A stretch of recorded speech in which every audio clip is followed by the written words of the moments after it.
داستانش کار میکنه حسن یزدانی و سعی میکنه که شرایط برای زیرگیری خودش مهیا کنه. یا زیرگیری از حسن یزدانی زیر خم از هم جسد داره بلند شه یک کم قدری به دو خم و سعی میکنه خواهد کنه یه سری فقط خواهد میکنه حریف خودشو.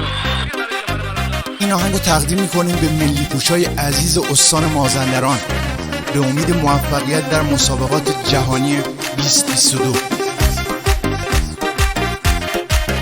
با صدای پوریا ولی.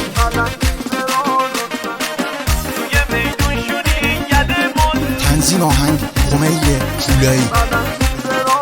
پیر پلنگی بران رستم دستون توی میدون شونی یله مازرون توی خل جنگجویی برار حریف میدون توی همه حسن یزدانی امید ایرون توی همه حسن یزدانی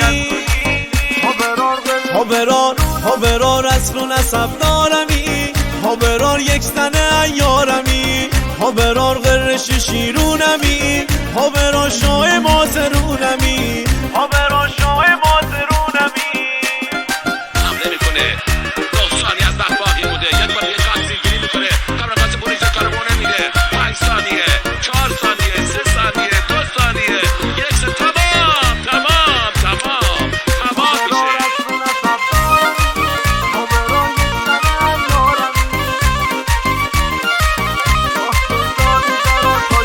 سلطانی برار تاجدارنی بالا سر نگین شهر آمل امیر حسین شاه بسر شاه سلطانی برار تاجدارنی بالا سر نگین شهر آمل امیر حسین شاه بسر یله بی رقیب برار علم داره می کشور کامران قاسم پور دادا حریف ناینه این بسر کامران قاسم پور دادا